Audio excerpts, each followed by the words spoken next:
Good morning all of you. कल जो हमने चर्चा की थी राज्य प्रशासन के बढ़ते हुए महत्व के बारे में, और उसमें हमने दो बिंदुओं पर मुख्य रूप से चर्चा की थी। पहला सुरक्षा शांति व्यवस्था और दूसरा प्रांतीय सरकार की राज्यों पर निर्भरता। जिन भी विद्यार्थियों ने उसको नहीं देखा है वो कृपया इससे पूर्व के दोनों ही चैप्टर को पूरा देखें और उसके बाद हम जो आज की नई विशेषताओं पर बात करेंगे उसको पढ़ें। तीसरी जो विशेषता, जो बढ़ते हुए महत्व का जो कारण है, वह है राज्य की लोक कल्याणकारी प्रवृत्ति, welfare nature of the state. Bharatvarsh में राज्य की कल्याणकारी अवधारणा को प्रारंभ से ही स्वीकार किया गया है और इसके कारण ही राज्य के कार्यक्षेत्र में अत्यधिक वृद्धि हुई है। राज्य में प्रत्येक व्यक्ति को अपने व्यक्तित्व के सर्वांगीण विकास हेतु समुचित अवसर उपलब्ध कराना राज्य का प्रारंभिक लक्ष्य है। नीति निर्देशक तत्वों में प्रशासन के लोक कल्याणकारी स्वरूप के लिए निर्देश दिए गए हैं। शोषण तथा नैतिक व भौतिक पतन से रक्षा, स्त्री पुरुषों को जीविका के पर्याप्त साधन उपलब्ध कराना, देश की संपत्ति को कुछ हाथों में ही केंद्रित न होने देना, बेसहारा लोगों को सरकार की ओर से आर्थिक सहायता, श्रमिकों को निर्वाह योग्य मजदूरी, 14 वर्ष की उम्र तक के सभी बच्चों को निःशुल्क शिक्षण, बहुत सारे अनेक तत्व हैं जो इससे जुड़े हुए हैं, जो राज्य प्रशासन को लोक कल्याणकारी बनाते हैं। नकारात्मक रूप में समाज में हो रहे गलत कार्यों को रोकने का दायित्व भी राज्य प्रशासन का होता है। बाल विवाह, जाति प्रथा, छुआछूत, मृत्यु भोज आदि सामाजिक बुराइयों को दूर करने के लिए राज्य प्रशासन समय समय पर विविध कानून पारित करता है। लोक कल्याणकारी राज्य होने के नाते प्रशासन का कार्य भोजन, वस्त्र, आवास आदि जीवन की न्यूनतम आवश्यकताएं पूर्ण करने का प्रयास करता है। शिक्षा और स्वास्थ्य के क्षेत्र में निःशुल्क सेवाएं उपलब्ध कराता है। नागरिकों को परिवहन, संचार के साधन, उत्पादन एवं वितरण आदि सेवाएं उपलब्ध कराना राज्य का दायित्व है। राज्य प्रशासन जनता को स्वस्थ मनोरंजन की सुविधाएं भी उपलब्ध कराने के लिए सार्वजनिक उद्यमों, सार्वजनिक तरण तालों, सिनेमाघर, रंगमंच आदि का भी प्रबंध राज्य के द्वारा किए जाते हैं, जो कि राज्य के महत्व को बढ़ाते हैं। चौथी जो विशेष महत्व की बात की जाती है, उसमें जो मुख्य बात होती है समाजवादी समाज की स्थापना के लिए प्रयत्न, efforts for the establishment of socialistic pattern of society. संविधान के अधीन राज्य प्रशासन गरीब और अमीर के मध्य बनी खाई को पाटने के उद्देश्य से अनेक कार्य राज्य के द्वारा किए जाते हैं। राज्य प्रशासन समय समय पर जो विभिन्न दिशा निर्देशों को ध्यान में रखता है, वह यह भी देखता है कि पूंजी केवल कुछ ही व्यक्तियों के हाथों में केंद्रित ना हो जाए। गिने चुने जो पूंजीपति हैं वो असंख्य निर्बल श्रमिकों का शोषण करना प्रारंभ हो जाते हैं। अनियंत्रित औद्योगिकरण के परिणाम स्वरूप शोषण जनित बुराइयां अर्थव्यवस्था में उत्पन्न नहीं हों, इसके लिए संपूर्ण व्यवस्था की जाती है। सामाजिक और आर्थिक न्याय उपलब्ध कराने के लिए कमज़ोर वर्गों और आर्थिक दृष्टि से पिछड़े लोगों को विशेष संरक्षण प्रदान किया जाता है। इन वर्गों को सहायता प्रदान करने के उद्देश्य से राज्य में अनेक संस्थाएं गठित की गई हैं। उन्हें शिक्षा के क्षेत्र में अनेक रियायतें प्रदान की गई हैं। उन्हें सेवापूर्व प्रशिक्षण प्रदान किया जाता है। भारत एक लोकतांत्रिक समाजवादी गणराज्य है, अतः राज्य प्रशासन लोकतांत्रिक समाजवादी व्यवस्था के प्रति संकल्प की संवैधानिक और राजनीतिक अभिव्यक्ति करता है। इकोनॉमिक प्लानिंग, आर्थिक नियोजन। देश में शीघ्र संतुलित विकास के उद्देश्य से नियोजित आर्थिक व्यवस्था को अपनाया गया है, योजनाबद्ध तरीके से विकास किया गया है। स्वतंत्रता के शीघ्र पश्चात ही नियोजन तंत्र का विकास किया गया। योजना आयोग, राष्ट्रीय विकास परिषद इस नियोजन के मुख्य माध्यम रहे हैं। आर्थिक नियोजन में राज्य प्रशासन की भूमिका महत्वपूर्ण रहती है। योजना आयोग, जिसे आज नीति आयोग के नाम से जानते हैं, तब तक अच्छी आर्थिक योजना नहीं बना सकता जब तक कि राज्य प्रशासन उसमें अपना निष्ठापूर्ण सहयोग नहीं दे।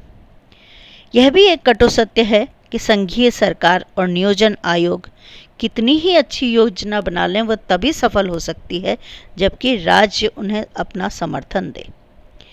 आर्थिक नियोजन की सफलता इस बात पर भी निर्भर है कि योजना पर राज्य प्रशासन कितना प्रभावी रूप से उसका क्रियान्वयन करता है। संपूर्ण आर्थिक योजनाओं की सफलता राज्य प्रशासन की कुशलता, रुचि और वफादारी पर ही निर्भर होती है। नेक्स्ट है राज्य प्रशासन का विकासोन्मुख स्वरूप, developmental form of state administration.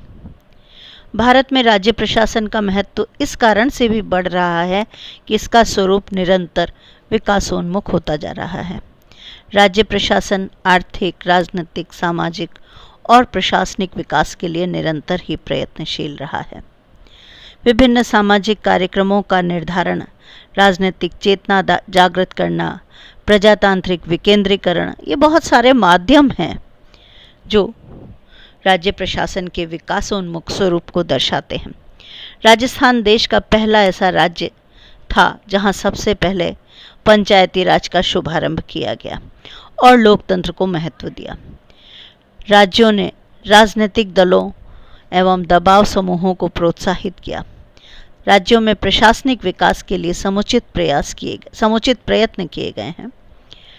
उदाहरणार्थ प्रशासनिक संरचना का विकास, प्रशासनिक पुनर्गठन, प्रशिक्षण द्वारा प्रशासनिक अधिकारियों और कर्मचारियों के व्यवहार में परिवर्तन, इन सारी चीज़ों से के लिए प्रशासन जो है प्रयत्नशील रहा है। इससे राज्य प्रशासन का महत्व अपने आप बढ़ जाता है। औद्योगिकरण और राज्य प्रशासन। औद्योगिकरण सभ्यता के फलस्वरूप देश में बड़े बड़े कल कारखाने खुले हैं। इससे शहरों में और शहर महानगरों में परिवर्तित होने लगे हैं, विकास हुआ है। सब अपने अपने एक एक स्टेप ऊपर उठे हैं। सोशलाइजेशन जब बढ़ा है तो लोग शहरीकरण की तरफ शहरों में बढ़ने लगे और जनसंख्या वहाँ पर तेजी से बढ़ने लगी। फैक्ट्री एक्ट के तहत फैक्ट्री इंस्पेक्टर आदि विभिन्न लोगों को नियुक्त किया गया। इन्हें क्रियान्वित करने की जनसंख्या वहन करनी पड़ी। तेजी से इस जनसंख्या में वृद्धि के कारण नगर नियोजन, आवास, स्वास्थ्य, यातायात के साधन, सुरक्षा व्यवस्था, प्रदूषण आदि विषयों पर राज्य प्रशासन को गंभीरता से कार्य करना पड़ा। नेक्स्ट है विज्ञान के बढ़ते चरण और राज्य प्रशासन, progress of science and state administration. विज्ञान के बढ़ते हुए चरण से भी राज्य प्रशासन की जिम्मेदारी बढ़ी है। वैज्ञानिक अनुसंधान ने राज्य के लिए बहुत सारे नए काम पैदा किए। उदाहरणार्थ कार का जैसे आविष्कार हुआ तो उसके लिए पक्की सड़कों की आवश्यकता होने लगी। अतः इसके लिए लोक निर्माण विभाग, भवन एवं मार्ग की स्थापना की गई। मोटर केवल 2 ही लोग चला सकते हैं जिन्हें भली प्रकार से चलाना आता हो। इसे सुनिश्चित करने के लिए लाइसेंसिंग की व्यवस्था की गई जो कि आवश्यक थी। अपराधी लोग अपने कार्य में गाड़ियों का इस्तेमाल करने लगे, तब पुलिस के दायित्व बढ़ने लगे। यातायात को व्यवस्थित चलाने के लिए यातायात पुलिस का गठन आवश्यक हो गया। इस प्रकार असंख्य उदाहरण दिए जा सकते हैं कि हर वैज्ञानिक अनुसंधान ने राज्य प्रशासन के लिए नए काम पैदा किए और इसके महत्व को बढ़ाया। समाज सुधार और राज्य प्रशासन, social reforms and state administration. Bharatiya Samaj अनेक सामाजिक बुराइयों से ग्रस्त है। अज्ञानता, अशिक्षा, अंधविश्वास के कारण समाज पिछड़ा हुआ है, इसलिए उसे सामाजिक बुराइयों से छुटकारा नहीं मिलता। पर्दा प्रथा, सती प्रथा, छुआछूत, मृत्यु भोज, बाल विवाह आदि अनेक बुराइयां समाज में निरंतर बढ़ती जा रही हैं, जिन्हें दूर किए बिना समाज प्रगति नहीं कर सकता। इन सामाजिक बुराइयों के परिणाम स्वरूप आर्थिक पिछड़ापन बना ही रहता है। इन्हें दूर करना राज्य प्रशासन का पहला दायित्व बन गया है, क्योंकि इन्हें दूर किए बिना समाज की प्रगति संभव नहीं है। इसके लिए नागरिकों को शिक्षित करना होगा, जागरूक करना होगा, कानून बनाने होंगे।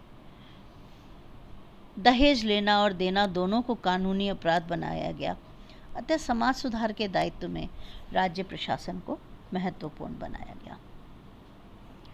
नेक्स्ट है राज्य प्रशासन का जन सामीप्य और जन आकांक्षाओं पर प्रभाव।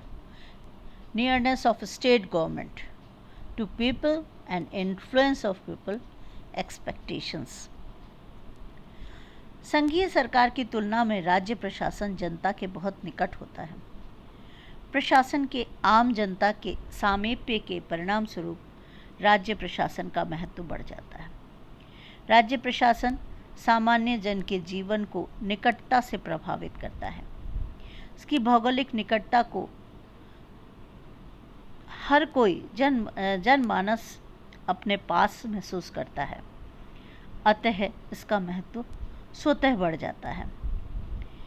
जनता को राज्य से बहुत सारी आशाएं होती हैं। आज का समय वह समय नहीं है जबकि राज्य को एक आवश्यक बुराई माना जाता है। आज की स्थिति जो है वो दैनिक जीवन की प्रत्येक छोटी व बड़ी आवश्यकता की पूर्ति के लिए लोग राज्य से सहायता की आशा करते हैं। जहां राज्य को पहले टैक्स वसूल करने वाले एजेंट के रूप में देखा जाता था, वहां अब यह आशा की जाती है कि राज्य प्रशासन नए स्कूल खोले, नए रास्तों का निर्माण करें, भवनों का निर्माण करें, जनता की भलाई के लिए नई नई सेवाओं का प्रबंध करें। राज्य प्रशासन इन सभी चीज़ों की पूर्ति के लिए कुछ न कुछ करता रहता है, और जिससे भी राज्य प्रशासन का महत्व निरंतर बढ़ता जाता है।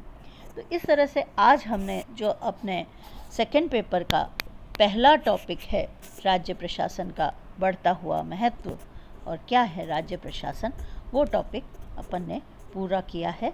अब इसके पश्चात हम नए टॉपिक पर अध्ययन